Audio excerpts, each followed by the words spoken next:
a collaboration slash a watch release that I never thought would be possible.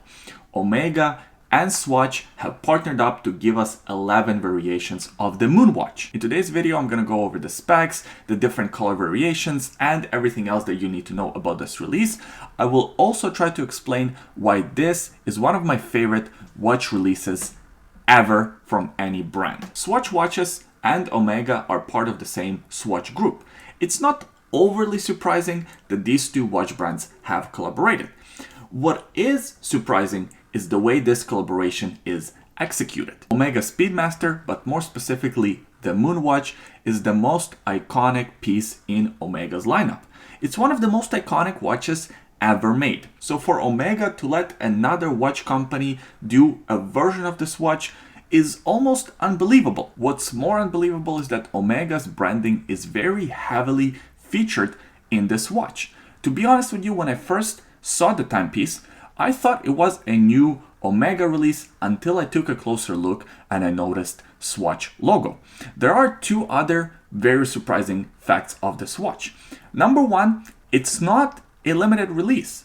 And number two, it only costs $250 US. What? You get a variation of a Moonwatch with Omega branding on it for $250.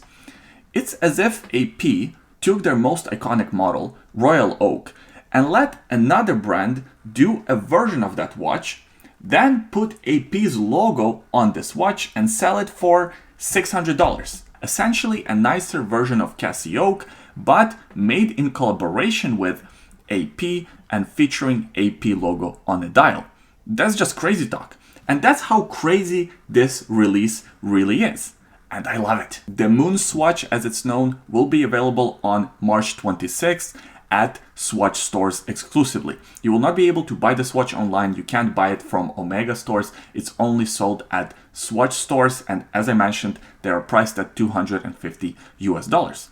For that price, the watch is actually pretty interesting.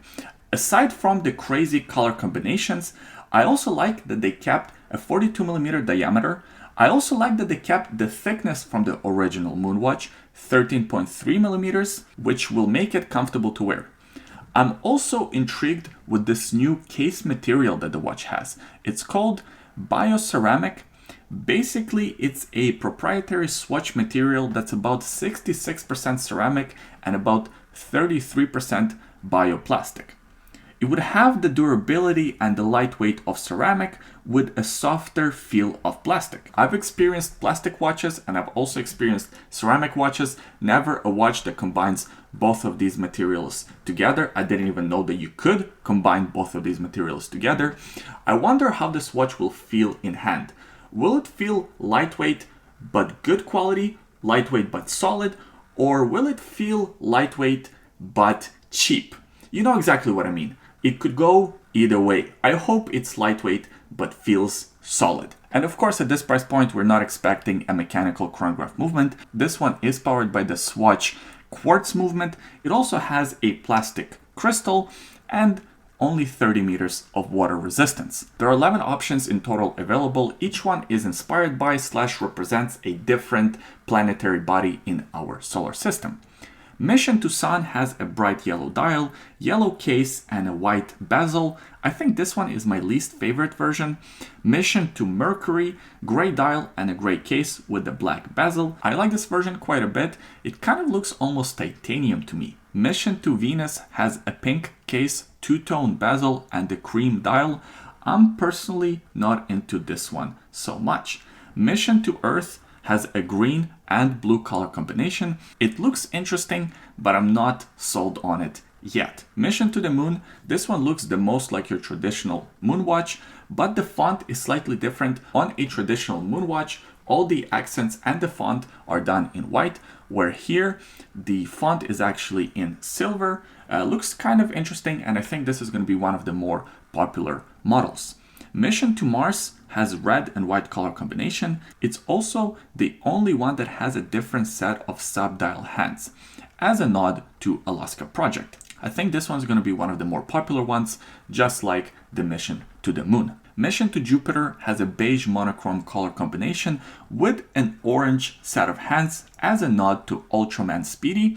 I like this one quite a lot. Mission to Saturn, brown and beige color combo with the little picture of Saturn at the 6 o'clock position.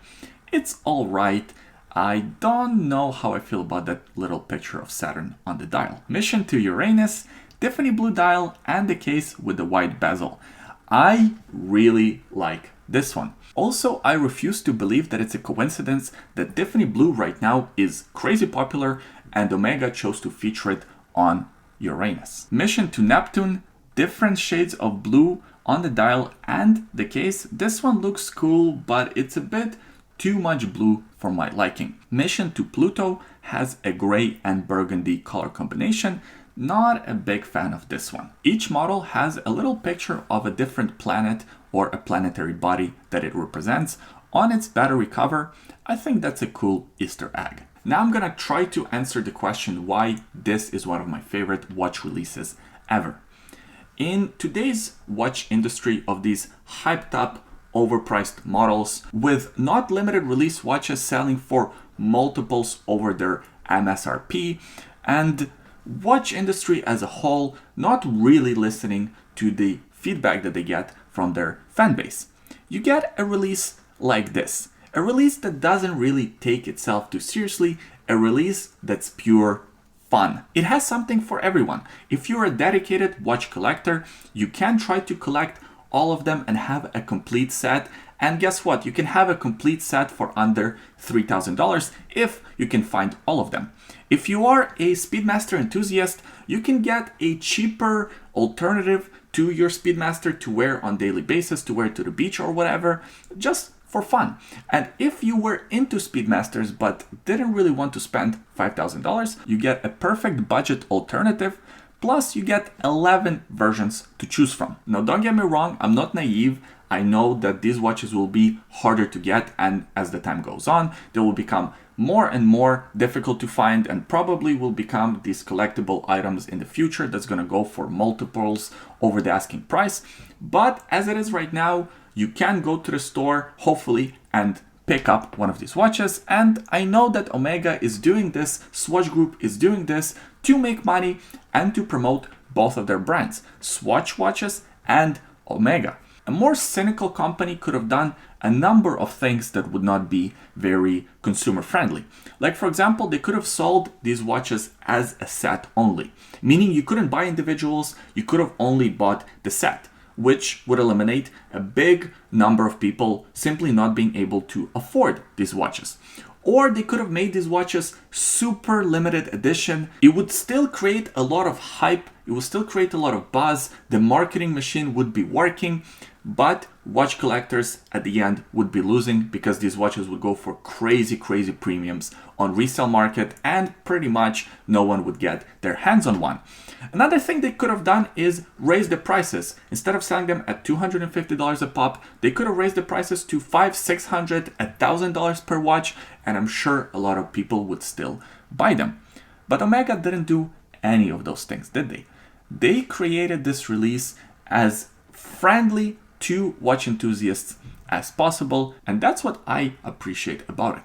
This release is Omega, metaphorically speaking, telling the rest of Swiss watch industry hype to take their head out of Uranus. Thanks for watching this video until the end. Give it a thumbs up if you enjoyed it. Subscribe to the YouTube channel. We release new videos every week. Leave a comment in the comment section below.